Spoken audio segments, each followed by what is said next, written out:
안녕하세요. 저는 충남 논산에 사는 김동식이라고 합니다. 올해 68살이고요. 지금은 은퇴했지만 평생 중학교에서 국어를 가르쳤습니다. 제게 작년 추석 때 있었던 정말 감동적인 사연이 있어서 이렇게 용기 내어 사연을 보내봅니다. 재밌게 들어보시고요. 저희 인생 사연의 라디오 많이 구독해주세요. 제 이야기를 하기 전에 먼저 우리 가족을 소개해야 할 것 같습니다. 저는 이남 중 둘째입니다. 큰형은 서울에서 사업을 하고 있고요. 저는 고향 근처에서 평생을 살았습니다. 아버지는 10년 전에 돌아가셨는데 산소가 논산 뒷산에 있습니다. 형은 솔직히 말씀드리면 아버지 산소에 거의 오지 않습니다. 항상 바쁘다는 핑계로 1년에 한두 번 오면 다행이죠. 저는 서운하기도 했지만 그래도 제가 자주 가면 되지 뭐 하는 마음으로 매달 한 번씩 산소를 찾아뵙습니다. 이제 본격적으로 제 이야기를 시작해 보겠습니다. 작년 추석 아침이었습니다. 해가 막 떠오를 무렵이었죠. 저는 제사상에 올릴 과일과 술을 작은 보따리에 담아서 혼자 아버지 산소를 향해 걸어갔습니다. 차로 가면 20분이면 되는 거리지만 저는 걸어가는 걸 좋아합니다. 아버지와 마주할 마음을 천천히 준비할 수 있거든요. 숨이 차올랐습니다. 예전보다 산길이 힘들어졌다는 걸 느낍니다. 나이가 드나 봅니다. 하지만 이제는 익숙한 길이기도 했죠. 형에게 연락을 했었습니다. 형, 이번 추석에는 함께 아버지 뵈러 갈까요? 아, 그게 미안하다. 이번에 거래처 미팅이 잡혀서 말이야. 내가 좀 다녀왔죠. 또 그 말이었습니다. 작년에도 재작년에도 들었던 그 말. 사실 서운하지 않다면 거짓말이겠죠. 하지만 저는 그저 제 마음이 편하고 싶었고 아버지께 떳떳하고 싶어서 이 길을 올랐습니다. 바로 그때였습니다. 어디선가 작은 새 한 마리가 제 앞을 가로질러 날아갔습니다. 순간 저는 걸음을 멈췄습니다. 그 새의 왼쪽 날개 끝이 살짝 구부러져 있는 게 보였거든요. 이상하게 낯이 익었습니다. 설마 제 머릿속에 작년 성묘길의 기억이 스쳐 지나갔습니다. 바로 이맘때쯤이었죠. 제가 산길 옆 풀숲에서 파르르 떨고 있던 작은 새 한 마리를 발견했었습니다. 날개가 부러져서 날지도 못하고 고개만 힘없이 돌리고 있더군요. 주변에는 개미들이 기어오르고 있었고요. 저는 그냥 지나칠 수가 없었습니다. 조심스럽게 손수건으로 감싸 안고 집으로 데려왔습니다. 아내가 말했죠. 여보, 새가 스트레스 받으면 어떡해요? 괜찮아. 조금만 돌봐주면 날 수 있을 거야. 저는 며칠간 정성껏 그 새를 돌봤습니다. 밥풀도 주고 물도 먹이고 상처난 날개에는 약국에서 산 연고를 조심스럽게 발라줬습니다. 매일 아침 새장을 들여다보며 새의 상태를 확인했죠. 사흘째 되던 날, 새가 날개를 조금씩 펄럭이기 시작했습니다. 나흘째 되던 날, 저는 새장 문을 열어줬습니다. 새는 잠시 망설이더니 날개를 크게 펼치고 창밖으로 날아갔습니다. 저는 한참을 창가에 서서 그 모습을 바라봤습니다. 저 새가 나를 기억이나 할까? 그렇게 혼잣말을 했던 기억이 납니다. 아내는 웃으며 말했죠. 당신 참 순진도해. 새가 사람을 기억하겠어요? 그런데 지금 바로 그 새가 제 앞에 있었습니다. 왼쪽 날개 끝이 구부러진 모양으로 단번에 알아볼 수 있었습니다. 제 가슴이 두근거렸습니다. 야, 너, 나 기억하니? 새가 나뭇가지에 앉아서 저를 빤히 쳐다봤습니다. 그리고는 고개를 까딱까딱 하더니 다시 날아올랐습니다. 저는 웃음이 나왔습니다. 이 녀석, 정말 나를 기억하는 건가? 그런데 더 놀라운 일이 벌어졌습니다. 곧이어 작은 새 3마리가 더 나타나 함께 날아다니기 시작한 겁니다. 4마리가 나란히 제 앞에서 날갯짓을 하고 있었습니다. 아, 이제는 가족이 생겼구나. 저는 모르게 미소를 지었습니다. 가슴 한쪽이 뭉클해졌습니다. 혼자 산을 오르는 게 외롭고 서운했는데 이렇게 반가운 친구들을 만나니 마음이 따뜻해졌습니다. 새들은 제가 산을 오르는 내내 함께 날아왔습니다. 나무에서 나무로, 가지에서 가지로 옮겨 앉으며 저를 따라왔죠. 반가운 마음에 저는 주머니에서 휴대폰을 꺼냈습니다. 야, 너희들 가만히 있어봐. 사진 한 장 찍자. 산길에서 한 장, 큰 소나무 아래에서 또 한 장. 새들은 마치 포즈를 취하듯 나란히 앉아 있었습니다. 저는 사진을 찍으며 웃음이 났습니다. 집에 있는 아내와 딸아이에게 꼭 보여주고 싶었습니다. 우리 식구들이 이거 보면 얼마나 신기해할까. 드디어 아버지 산소 앞에 도착했습니다. 저는 가지고 온 보따리를 내려놓고 무릎을 꿇었습니다. 묵묵히 잡초를 뽑기 시작했습니다. 한 줌, 두 줌, 정성스럽게 뜯어냈죠. 비석 주변도 깨끗이 닦았습니다. 제사상을 차렸습니다. 배, 사과, 밤을 정갈하게 놓고 향을 피우고 술을 따랐습니다. 연기가 피어오르는 걸 바라보니 아버지와의 옛 기억들이 파노라마처럼 스쳐 지나갔습니다. 제가 10살 때였을 겁니다. 아버지가 논에서 일하시다가 다친 참새 한 마리를 데려오셨어요. 그때 아버지가 하셨던 말씀이 지금도 생생합니다. 동식아, 작은 생명이라도 함부로 하면 안 된다. 우리가 도와줄 수 있으면 도와줘야지. 그 참새를 며칠간 정성껏 돌보셨던 아버지의 모습이 떠올랐습니다. 제가 작년에 새를 살려준 것도 아버지께 배운 마음이었던 거죠. 그리고 또 하나, 제가 25살 때 결혼하던 날, 아버지가 제 손을 꼭 잡으며 하셨던 말씀도 생각났습니다. 동식아, 좋은 아버지 되고 좋은 남편 되거라. 그게 사람으로 사는 거다. 저는 향 연기를 바라보며 마음속으로 말씀드렸습니다. 아버지, 올해도 왔습니다.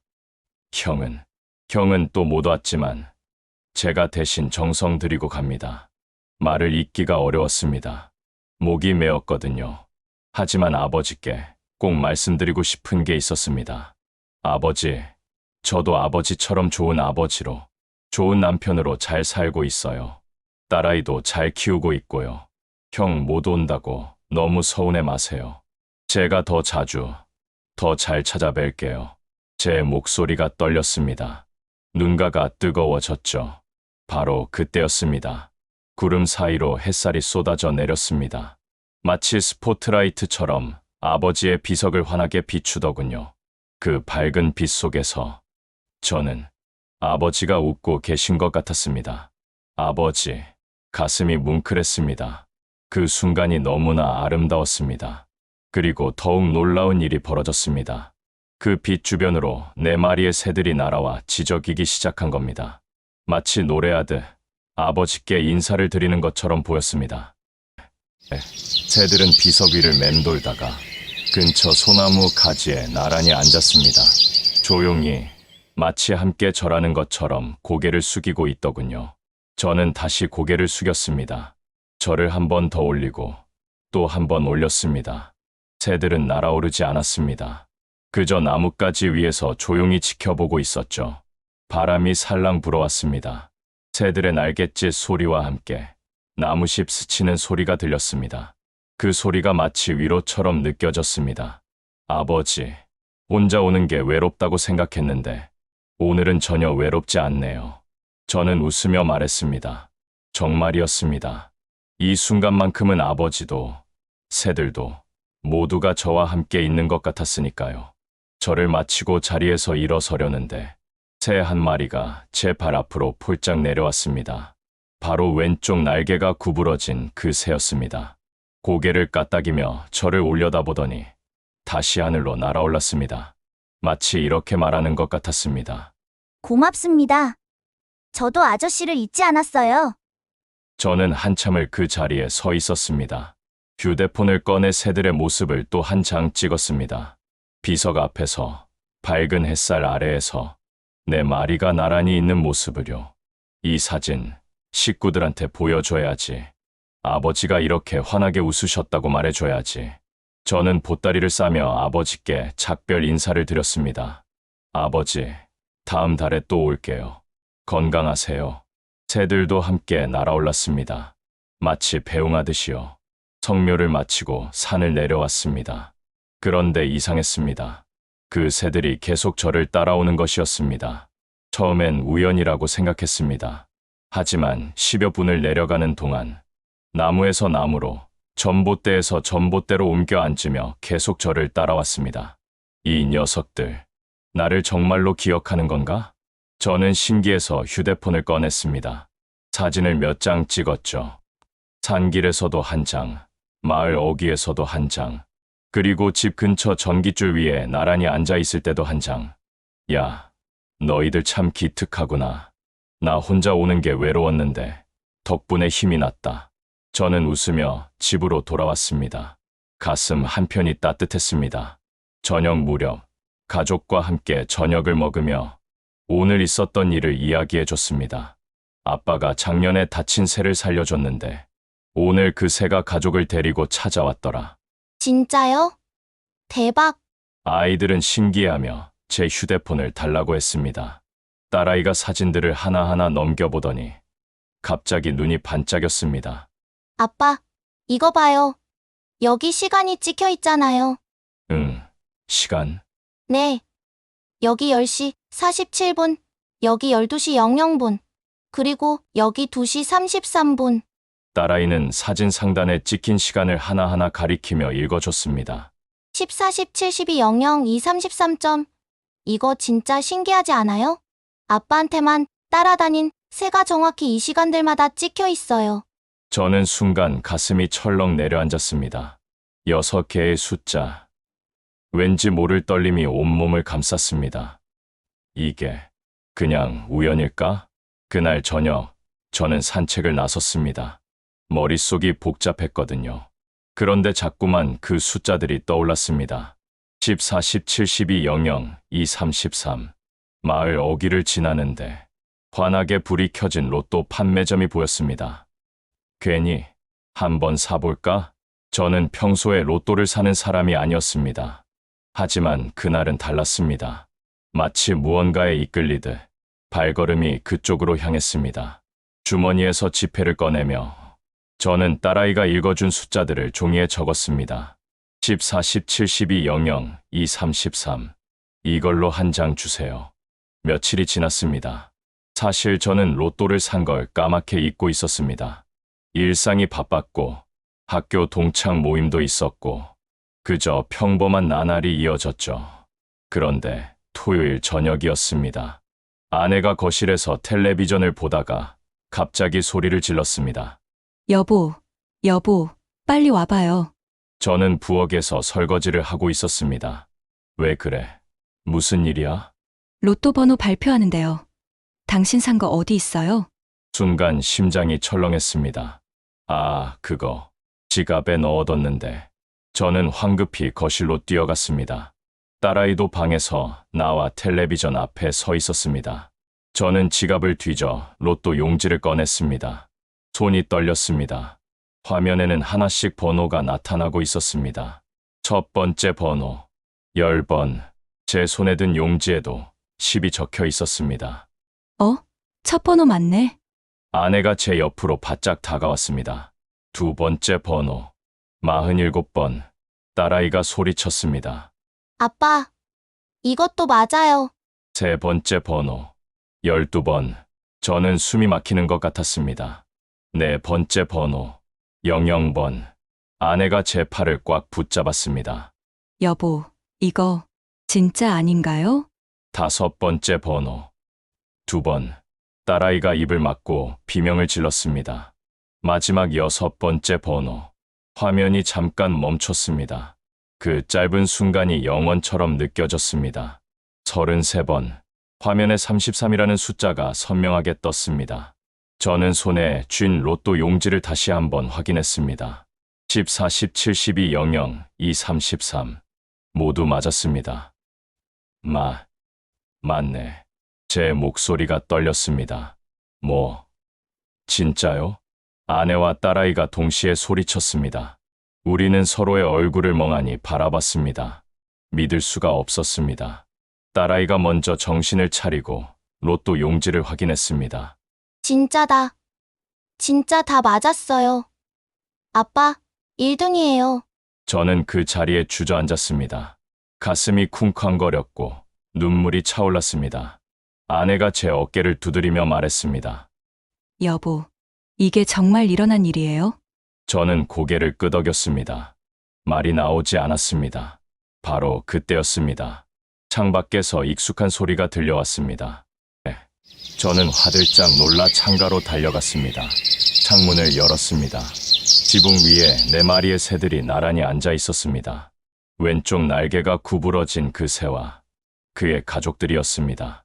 달빛 아래에서 그들은 노래하듯 지저귀고 있었습니다. 너희들, 저는 목이 메어 말을 잇지 못했습니다. 고맙다. 정말 고맙다. 새들은 잠시 더 노래하더니 날개를 펼치고 밤하늘로 날아올랐습니다. 저는 그들이 완전히 사라질 때까지 지켜봤습니다. 눈물이 볼을 타고 흘러내렸습니다. 작년에 내가 한 작은 선행 하나가 이렇게 돌아오는구나. 뒤에서 아내와 딸아이가 다가와 저를 안아줬습니다. 우리는 한참을 그렇게 서 있었습니다.